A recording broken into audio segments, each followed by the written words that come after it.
batata bamama bilenge bana tolanda biso nyonso La Foi Magazine tokozala dessus te Nini wana La Foi Magazine. Nini wana La Foi Magazine. La Foi Magazine. La Foi Magazine. La Foi Magazine.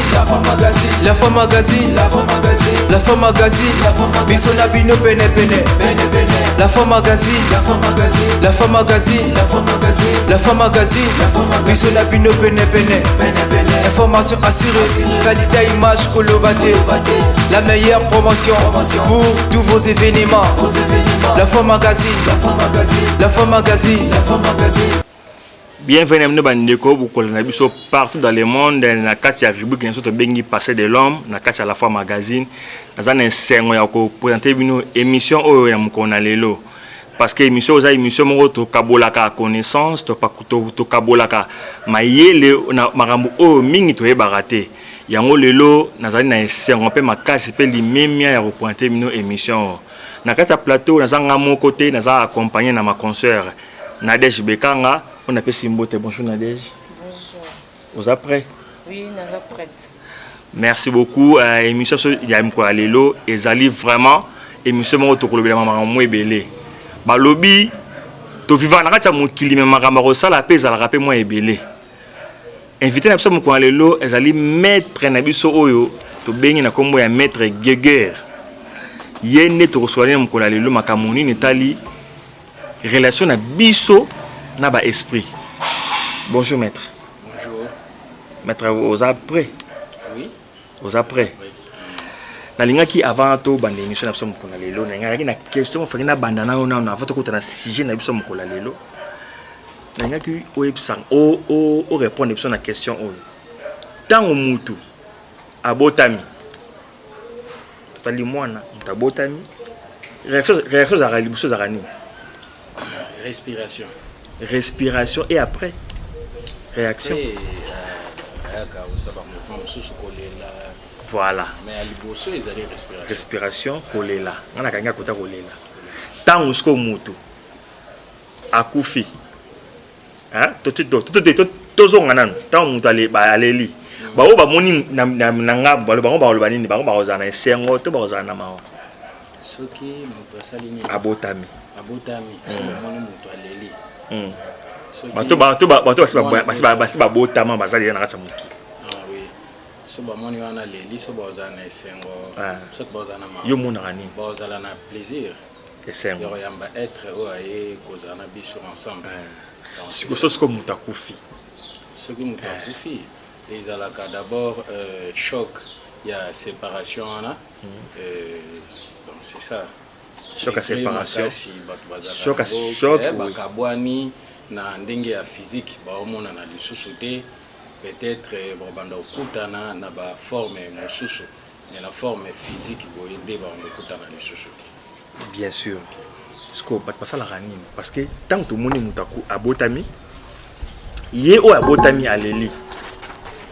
Bato basali nini basepeli ke mutu asikaye tanga kufi tanga mutu akufi to moni ke ba o basepela wana bango baleli siko o ye mutu ya kufi amoni nini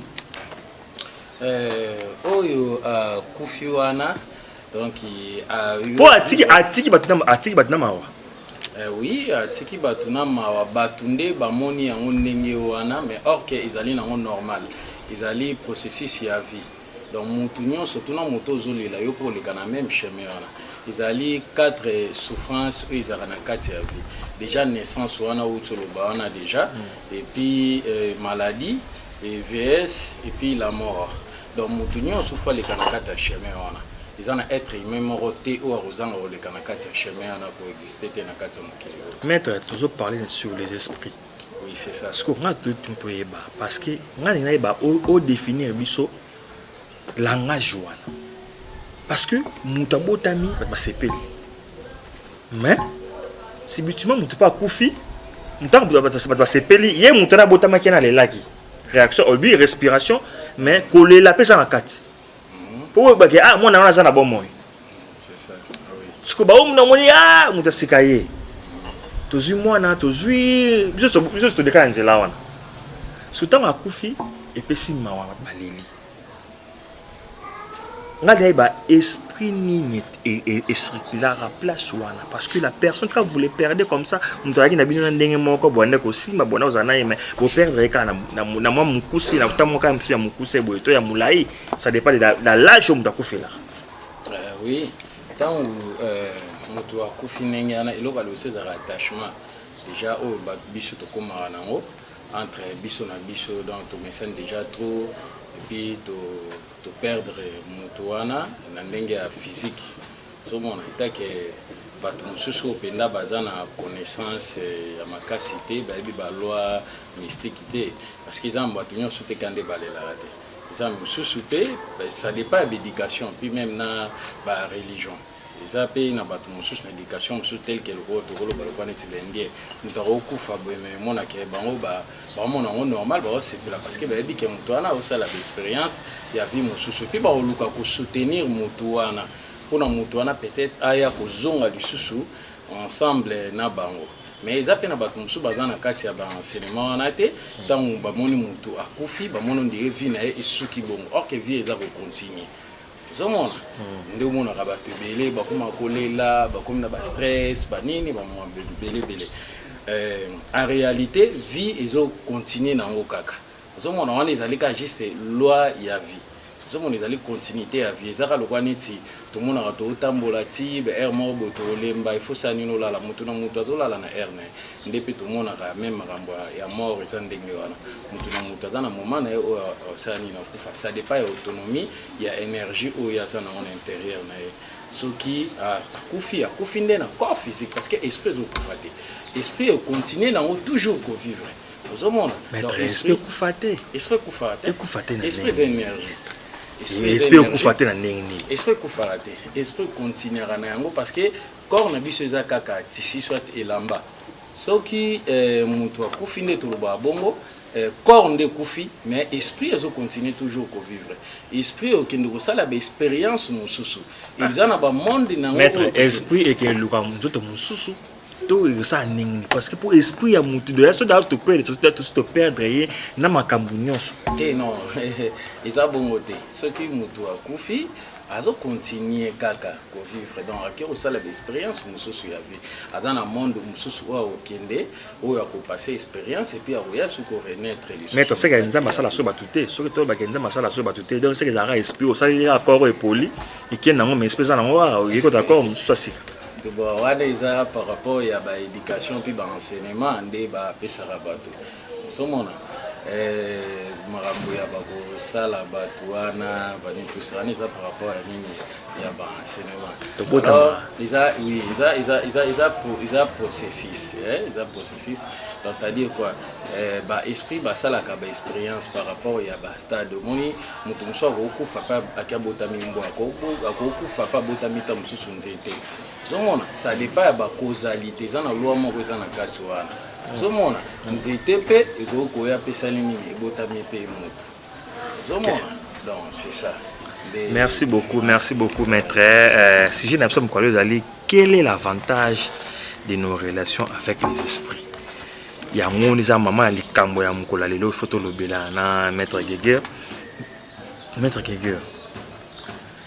esprit na kati ya mutu eyaka ndenge nini dès naissance nito choloba to ezalaka eloko ezalaka eyaka na transmission bon esprit eyaka déjà ntango mwana abotami tozali na deux esprits toza na esprit conscient na esprit subconscient zomona toza na esprit conscient na esprit subconscient ntango mwana abotamaka eloko ya liboso ebaretaka ezali esprit subconscient et puis ezala ti na baage moko boye esprit conscient ekobanda ekoya kokota na kati ya mwana wana ozomona alors c'est-à-dire quoi nde mwana botama directement bapesaka ye kombo te ezalaka na mwa ntan moko boye oyo ezalaka mwana ye kozwa kombo alors na ntango mwana ya kozwa kombo wana nde esprit conscient eyaka sikoyo koparaître epai ya mwana wana et puis esprit conscient wana ezalaka na mwa espace ya ntan moko boye oyo mpenza eya kozwaka stabilité na kati ya esprit ya motu être humain aza na des esprits oyo eza koanime corps na ye aza na esprit conscient na esprit subconscient mais eloko liboso yaka dans la naissance ezali esprit subconscient nde mutu yaka esprit conscient ozo yobi wana yaka à partir ya ba parents baboti mwana to ezaka na habité na définir wana modèle nini parce que ba parents baboti mwana bango parce que balobaka na livre ya liboso soki mwana botami tabota na mokili o atanga ça parents na par rapport à comportement par rapport à façon de vivre ba c'est que o bengo ko papa o maman o ilika o boy parce que wana ezaka esprit nini ezaka place wana pardon question na lobi boy mwana tanga botami ba c'est que mwana a livre liboso ya tanga na vie to baka mutu ezaka parents wa boti surtout ba ezaka c'est à partir ezaka à esprit wana et ya ka partir ya nini bon esprit wana ya ka partir ya loi wana ezouta à partir ya yo moko parent et puis même na mwana wana pe akoya mwana wana pas za na ba expérience ya vie na o déjà mususu uta ko sala parce que nde to yaka na mokili bongo to viva déjà mwana na pas uta déjà ko vivre ndo lobi marambo ya mort wana mutakufa kitanga kufi bongo ba cause créer na nde ko sala ke e ponela esika nini o akoko botama pe sika nini okoki ko sala susu be expérience mususu ya vie alors mwana wana tango aye koya peut-être mutumo wazumona mo peut-être aza négative bakopona loi ekopona hein esika nini mwana mutu wana négative akoko botama badoba ozo mutu moko boyepe na ba cause na ye o abanda ko sala ikoza négative soit ikoza positive nde mwana wana akoya kobotama epai ya mutu wana somona genre ba cause tom susu parents banda ko sala soit maman onda sala les ali négatif ndé attirer l'énergie wana ko sala positif soit négatif ndé ba pesa mwana na sanini abotama isika wana mwana wana pesika banda ki pe ko vivre liboso na ba vie passée na ete izape na ba action banda ko sala les ali négatif ba cause créer na wana ndé mutu loi ko sala ni ko planifier mutu nini soit endroit nini ya ko botama arobotama isika moko bomoni ta mususu ya souffrance ya makasi ezaba cause créer banda ko sala na vie mususu wana zomona banda ko vivre peut-être ina ba richesse belé mais banda ko créer ba cause mon négative peut-être ko boma ko sala ba blo mobo ezali négative ba haine ba colère donc loi ne mutu isa nini e ya pona place nini loi to ko ba tel kende ba ko ba nzambe ndé ba pona ke sika o moto fa bota mesika boy abota ma peut-être na goma mwana mo ba bota ma souffrance on sera na te maman na même na temps on me laissait même ata libérité ba masasi erno surtout donc ça dit ezana ba na vie passée na ezana ba cause mo bando sala négative mwana mususu robota ma aye esika nani ya apparemment ba botier moni comment parents et comment moi na sika ye pa akuta parents na badana ba richesse belé donc ayebi même pas souffrance des ala raté nyon surtout ba salela eza ba cause créer bande ko sala na vie mususu ba mususu ba mona ngo keza hasard mais ça hasard te somona donc eza ba cause créer a vie na biso parce que vie ezali continuité nde tozo vivre boye ba action biso to salaka yango wana nde tozo ezo définir futur na biso somona so peut to yeba même ata passé na biso totala présent na biso eza ba cause ko biso to banda ko ça na passé na biso de définir futur na biso. Merci beaucoup maître na CPL Nengocho Loba. Notre sujet Zali quel est l'avantage de nos relations avec les esprits. Maître esprit et ça la nini kasi na biso bato et fait na ngozaka nini na kasi na biso. Parce que esprit ozoloba ezali esprit ezana kati na biso topé esprit oyo ezali parce que biso tout ozali ba tozana ba esprit invisible na ba esprit visible tel que le quoi net biso maître esprit visible esprit invisible to e baraté o to e barizara réaction kati butu to mona réaction moi no musu ba kotala même mona za molimo ni un esprit ni ozo contrôler par rapport au tout le monde en a mis surtout tout que on a esprit en général au quoi déterminer même au que on est sur le plan positif ou négatif nous ça me regarde ça esprit on a ligne au déterminer les biso et là on a un esprit d'abord yango ce qu'on a dans des volets soit du côté négatif ou positif c'est un peu un problème mais tu as besoin d'explication explication faut question au clair na lobby boye les nabi ba effet on se comprendre nabi que ba esprit kati na biso esprit kati na biso ya biso moko tozana yango oh il y a kati na biso et se manifestera comment se manifestaka comment se manifestaka par rapport on dit tout ça là bas donc on a pas pensé na biso ba penser na biso nyonso biso tozora parce que être aimé azo fonctionner lokola radio esprit na biso ça le récepteur zomona ça quoi récepteur et zoka ba information zo na kati ya univers zomona donc information yango na ndizali comportement na biso bizaleli na biso zomona nyonso biso to salaka ezali ba information biso to zwa na monde oyo ezali ya ba esprit na univers ba information zo ta na kati ya univers c'est que c'est là le monique ba action biso to salaka mona mutu muso na ba comportement moko mabe soit malamu ezali ba information oyo mutu azwaka donc esprit na biso ezali énergie ezali lokola récepteur ils auront information ils ont donc par-ci par-là na kati univers. Merci beaucoup maître. Sur ce plateau je suis passé, je suis accompagné de ma consoeur Nadège Bekanga. Nadège, je ne sais pas si tu as des questions à pouvoir poser à maître. Oui maître. Tous bien maître mais ba maître pe basé belé ba maître avocat bazali ba maître pe ajido bazali mais tu sais que tous bien on va mettre tu vite maître dans les contenu yani on va mettre vraiment yani avant notre question là nazali maître spirituel et puis nazali coach mental sophrologue bon voilà je suis ba yo kindon on maître spirituel on mettre nani maître sonani coach mental sophrologue.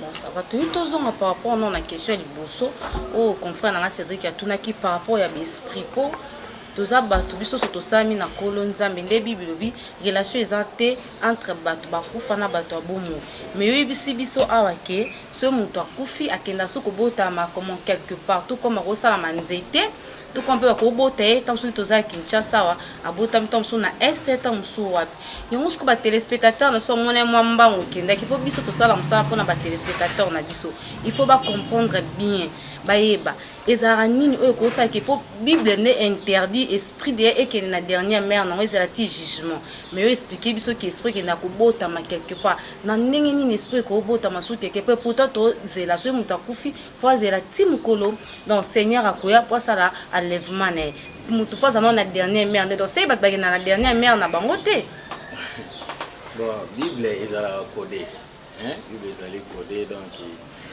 pour nous comprendre la Bible bien il faut au creuser même à ta naissance même à ta Bible même à ta prophète Jésus naissance na Isaac Isaïe contact avec le monde des esprits Marie a kutanaki na ba esprit tous les prophètes n'y ont surtout bando solo na ba na esprit bando za contact na ba esprit ça dépend appellation de batozo benga bano zomona même na kati ya Bible ana ezana ba prophète ebele bando za contact même na ba mort mais au mona ke bada ko interdire ya ngo balobi ke eza mabe mais ezana ba prophète ebele bando ko za même Jésus akutana kina na ba Elias akina akufaki déjà dit mais Jésus ando kutana ndé mabandela sikobota matangi justice ko Elie azalate obi ke Bible pekisi contact na biso na ba mort mais Jésus akutana na Elias qui déjà kufaki mais yo au business on constate que yo expliquer biso c'est comme si que mutu sera kufi au bota masu quelque part ou tu sais ça dit ah bota yo ce que tu na bato non so tangiza na mabete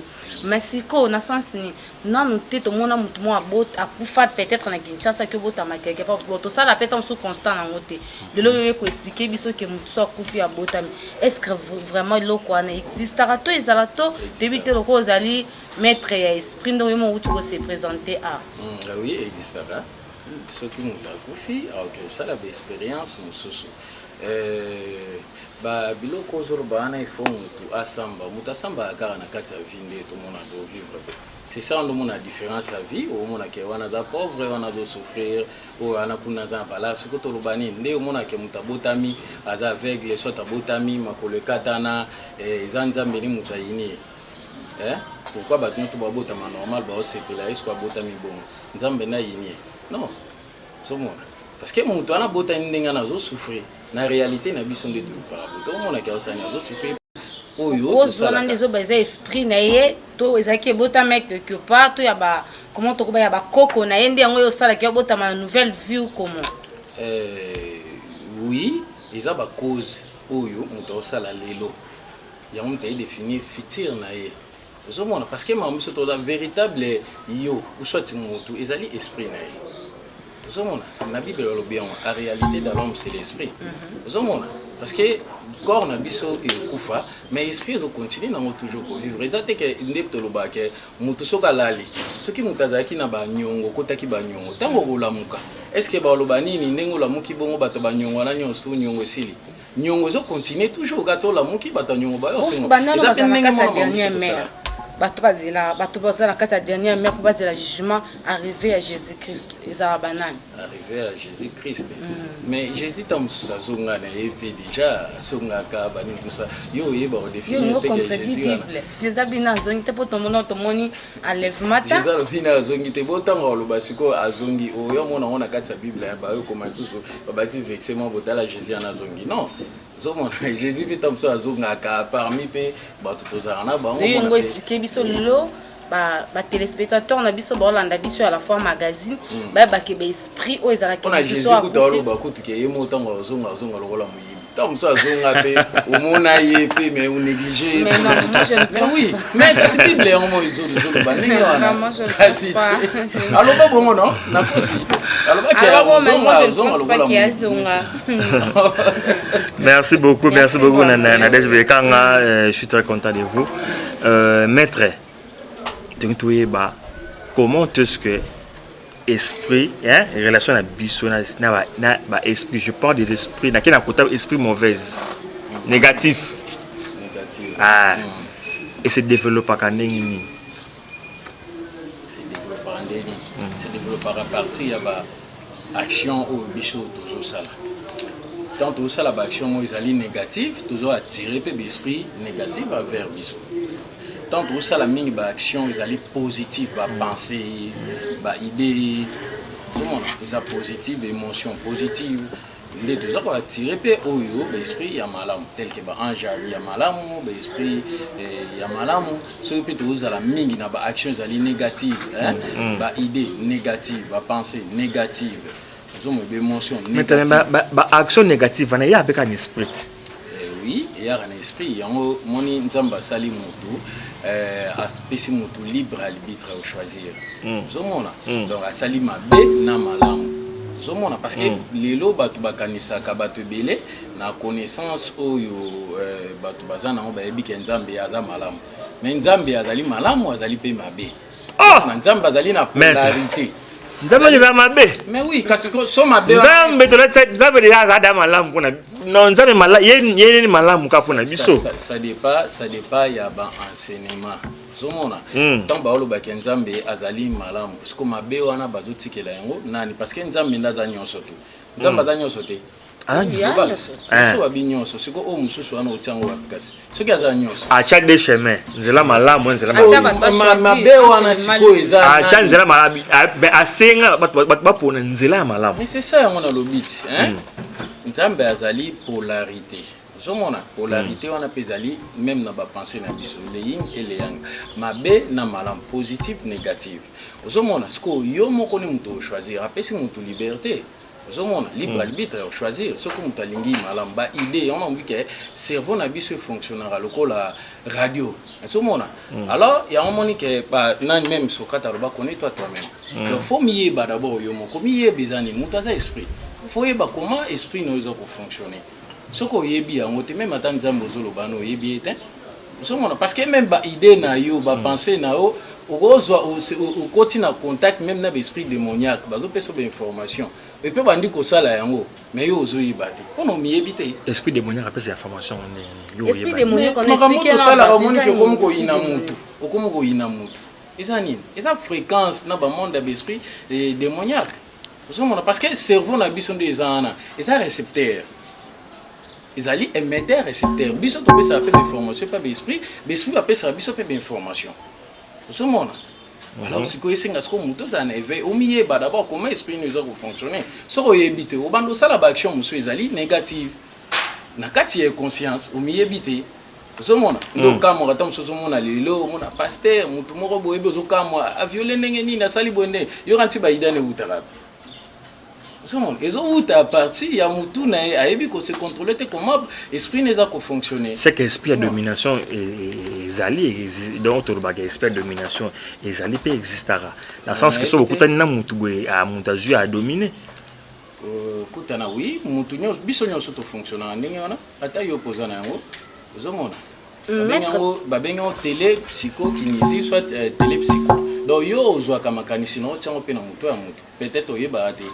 Isa nenge nzamba sali biso nenge ana et puis mutu pas za gozwa makanisi na tompe na mutu no po sali yango pe na ko pesa l'exemple obi ke nzambe wana tongo bozo ba ke nzambe mais kasi te bonga na loba na boyi nzambe zande ke koyeba nde nzambe wana parce que moi mutu muso tanga kombo ya nzambe ma yebite nzambe azali lwa nzambe azali lwa nzambe azali esprit nzambe azali alingaka mingi esprit négativité te bon ngato za dem tona na côté esprit côté négatif te omoni bato ebele tant balobelaka mo esprit bakozomona ngo ilingela kisamaka moko ya mabe négative non nzambe déjà ninga sala mukili nde mukili ezalaka nzambe asala biso to vivre ensemble na ba esprit bon ou mauvais l'esprit ya malamu na ya mabe to vivre na bango esika moko ozomona na nature tu vivre na bango na ba astre tu vivre na bango tu za programmer au vivre na bango ezali peut-être ba enseignement mususu de tia batu na kati ya ignorant muto yo ka mona esprit azomona même matondo za nozali esprit tu za na ba esprit invisible et puis tu za na esprit visible tel que le tout monde même bandité même nature esprit bazali atando za na kati ya corps bo za na ba esprit bilozo oui d'ailleurs to tourne esprit et puis ça batu ba information comment esprit te benet esprit comment il communiquer mutu ayeba esprit mutezo communiquer information pour biso te be communiquer bato pas biso mutu ba voix audible mais yobi esprit peut communiquer bato puis esprit on communiquer bato ça quel esprit pour parce que si biso eza ba esprit ezebeli il y a beaucoup d'esprit que to ba esprit est communiquer dans le mal ou dans le bon ezali na oyo eza kopesa bato ba information négative eza kopesa ba information positive aussi les caractères. Autant aussi les cacarana, éviter que ça nous a connecté à l'esprit démoniaque. Zomon, tu fais un abang. Ils ont une action, surtout au sale, ils ont le monde na bango, comportement na bango. Zomon, ils ont des nines, ils ont ma bêté. Comment on a ba esprit négatif et il ngol accepter que bisoto tia bango peut-être au boya bango non. Bazali wana mais faut ko yeba ndenge nini ya ko salela bango même ba penser to sera ba penser négative mais faut yeba moment nini o salela ba penser négative parce que ça na ba moment pour ko salela ba penser négative comme ba moment ni bon tel que na repese exemple moko au moni même ba soda nde ba simba ba arme bon ba arme na ba simba exactement robomati zomona hein mais si ko koboma na sens ya objectif moko mais c'est ça ya on dem na olobati ma bewana ezali pe na forme msusu ko utiliser ngo na forme mo ezali positive donc ça dit ma be na malamu nzambe asali yango wana ezali skonde biso nde toyeba forme nini ya ko utiliser ngo tozala na kati ya voie du milieu même pas penser na faut na voie du milieu ogoloba te ke olongola kaka nyonso tout o ezali négatif te faut yeba ko salila yango positif na négatif ezali important mais est-ce qu'il faut mutu o yeba ko salila yango voix des millions no ezana ni voix des milliers ngela kisani omoni penser à mabe ezala malamu ndio mona ba ke nzamba za ni mabe ni malamu nzamba ngo pesa nini pour ko yeba ko salila nzambi il faut d'abord ko yeba ko salila ba penser na yo moko zomona da ba penser na yo uzaka na makanisi mususu ndo ozana o kanisa matom so belé o ezape négative ozo kanisa pe makambo so pe ezali positive muta fonctionner ndenge wana ce qu'il faut muta zana na katikati ayeba ko gérer nyonso tu wana même mabe arozwa mabe asala on na repese exemple moko par exemple tant mususu yo omoni ozo tambola tamsusu na femme na ona nzela hein vous avez frère à Christ et pasteur mais pas na bible vous êtes chrétien hein ouais oui bozo tambola na nzela omoni mutu mo asa nini aya botoli yo sac hein sac ana peut-être ezaki na mbongo be soit bien moi sino zomona alors sikoyo osandeni olobaki tengane nazana nga mutu na nzambe bani tsefuna sani na tika faut réagir donc c'est-à-dire faut action au sala wana déjà et action ni des actions il y a colère mais colère en osalini pour nos sala yango na forme ko protéger au salaire on a forme moko ezali positive aux humains b mo utilisons en forme moko ezali positive donc c'est-à-dire au même attaque au beta il n'est donc pas exemple l'esprit négatif fonctionne en bango et ils a kaka négative ndé na utai ko surtout sur lango liboso donc tant mutu wana mutu azali déjà ko pratiquer soit mutu azali ko aider bato azana contact na l'esprit négatif déjà batu oyo baza soutenir bango ata mama boya malamu ekomeli so mutu azana l'esprit négatif ata mama malamu ekomeli suka na yango kaka négativité moko esanini ekoya somona donc ça dit même ata mutu wana ti bazo ba soutenir ye na ba action mambo izokoma wana izokomela amoni peut-être succès ba négativité déjà bando zala makasi déjà bando tinda bando sala mama boya mabe parce que fonction beso bazana ba contact ana bazana fonction négative bando tinda eta mususu mona nde batu mususu liaka nye o salaka boy o bomaka batu o melaka makila donc tinera mama ezali négative et puis souka na yango omonaka influence wana négative fausse nini et ça la manavi na omonaka moi tamoko boya muke et puis ya ça nini succès na et aussi là mais alio ezali positive et puis à continuer nango ndenge wana ti abandi ko venir rwanda tout monaka ba Messi ba nini azaka na énergie na ezali positive ti to lo bateke otika la bon libelate hein parce que ils ont ba loi mususu ils a il faut changement et ça là tout change tout bouge maître il doit se fouler ah bah té bon ngana na fula raté mais na idaka te ba oh so ba oh ide wana ba zebele izalo wana eti tuni docteur na hôpital atanga ba malade nini te kasi te comment que maître Guerguer comment c'est que déjà il faut là ba faut toyeba batu baza ebele oyo ba consultant ngai na ida bango ba yeba pe la katamboko oui même ba autorité oui même ba autorité bazali o ba consultant donc wana yoka muto bien oui à la prochaine édition na bike ko ça ne pona bimisa nga fuka na yeba bato wana oyo banika na bango amo pona bato surtout balandio ba retenir ni en plus au PSP numéro contact na o par rapport à bato so ba yebo pe baza posa ba sola na yo numéro contact na ngai ezali plus 243 89 920 3700 plus 243 89 920 3700 numéro na ngai yango wana moto nyonso tu oyo aza na